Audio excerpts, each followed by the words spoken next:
Madam Toastmaster, fellow Toastmasters and very welcome guests. Believe in yourself. If I can go back in time and speak to my younger self, that's what I would to believe in myself. I used to have lots of self-doubts. But over the years, I have learned with perseverance, hard work, and determination, you can achieve almost anything.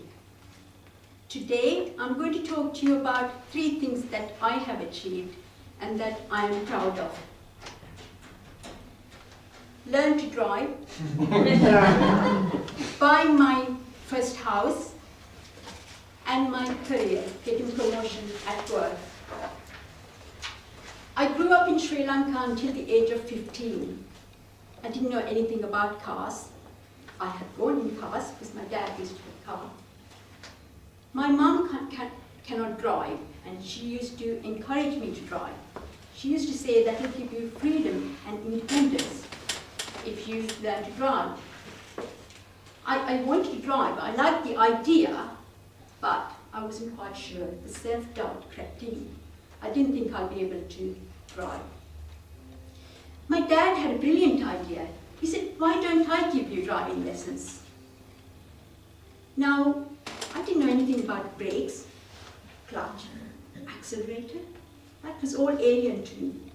Of course, I didn't want to admit that to a driving instructor, so I thought it was a good idea to have driving lessons with my dad. Oh my God, what a mistake that was. Whenever I had a driving lesson and came home, at the end of my driving lesson, I used to come home crying or cursing my dad. Sadly, my dad passed away last year, so I don't want to talk ill of my dad, but I have to say, he wasn't a very good driving instructor. Every time I got something wrong, he used to shout at me. That was his method of teaching me. But that didn't really put me off. At the end of the day, it was my dad. So I took paid driving lessons as well as lessons with my dad. I had to take lots of lessons, lots and lots. And I failed 3 driving tests. And I kid you not, every time I went to have a driving test, my legs were shaking, wobbling. And I used to be so embarrassed because the tester could see me, so nervous. I was such a nervous learner. Although I had self-doubts at this point, I actually started to enjoy driving. And I thought, I've come this far now. I'm sure I can learn to drive. I must continue with this.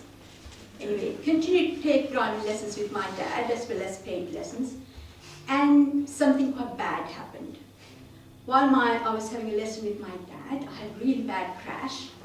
And my dad's car was a write-off. Thankfully, me and my dad were okay, and so was the other driver. And I hastened to add it was the other driver's fault. But the car didn't survive. It was a complete write-off. As you can imagine, my dad wasn't happy, even though it wasn't my fault. That really shook me up. I mean, considering I was so nervous to start with, at this point, I was like, oh my God, should I really continue? Can I actually do this? But something inside me, this little voice told me, continue. You'll get there. And then I took what's called an intensive driving course. For anyone who's never come across that, that's a driving course for 1 week. You have driving lessons Monday to Friday, and at the end, you have your test. That was my 4th test. Hurrah! I passed! That was my 4th test. It was an amazing experience. I felt so elated. I could drive, and I owned my own car. And my mum was correct. It did give me freedom and independence. Of course, lots of lifts to my mum as well. Anyway, that was my first achievement. Second one, I bought a house. I was 28. I've always lived at home, so I've not rented. I liked the idea, but of course I didn't think I'd be able to buy a house. To start with, I didn't earn enough. But my parents encouraged me to buy a house. They thought it was a good idea. And they were my guarantors, so I could get a mortgage. I got a mortgage. Well, just before I got a mortgage, we went and looked at loads and loads of houses. And then I chose one. Very nice, 3-bedroom terrace property. Very close to the train station, which was really important to me, and close to shops. There's a little bit of downside. This house didn't need just a bit of lick of paint and a bit of work. Oh no, I went for the full works. It needed a complete new roof, gas central heating, the wires were hanging everywhere. It needed complete rewiring. It needed new bathroom, new kitchen. Now I didn't update it because I wanted a new bathroom and kitchen. The taps were corroded, you couldn't open them, they were completely tight.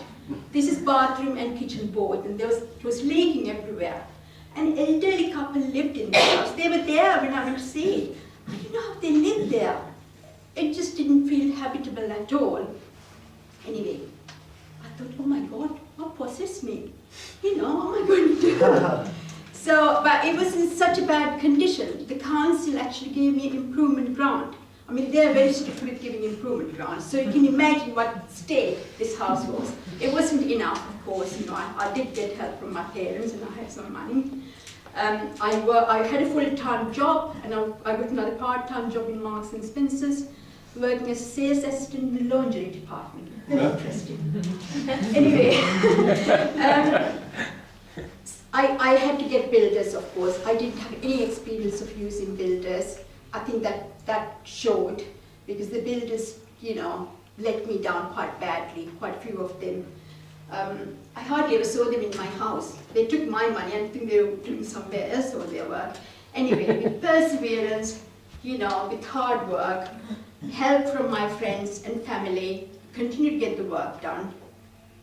6 months after, I was able to move into the house, which was really good. I owned my first house. Of course, I can still pay the mortgage with my salary, even working in Marks and Spencer's laundry department. I had to get 2 lodgers, and that helped me to pay my mortgage. And I was really pleased, very proud of myself. But it did take an awful lot of work. The self-doubt kept on creeping in, kept on pushing it away, thinking, look, I'm going to own a house. That was really good. My third achievement is my career. I think some of you have heard me speak about my work and that I enjoy what I do. I really like what I do. That is now, of course. That's not always been the case. It has been a struggle quite a lot, many times. I have had several promotions throughout. As I said to you, I grew up in Sri Lanka. English was not my first language, so that in itself was a barrier to me. Getting promotion wasn't easy. I worked for the civil service. So if anyone who works in the civil service, you will know. The applications are this long. You spend hours doing the application form, and sometimes you don't get sifted in. After all that, or you don't get an interview, you get the application sifted in, and then you don't get an interview. But I persevered. I got feedback, I worked hard, I improved the areas that I needed to improve on, and I done. So after several promotions, I have reached the point where I want to be now, and I am very happy in what I do.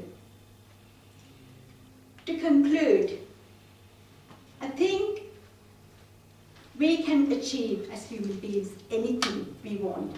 It's possible for us to achieve anything we want, almost anything. It's important not to give up at the first hurdle.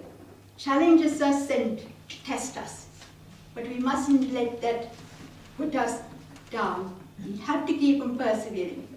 Perseverance, determination, and hard work has helped me to get where I have got to go, and I'm very happy with it. And hopefully, you guys will believe in yourself.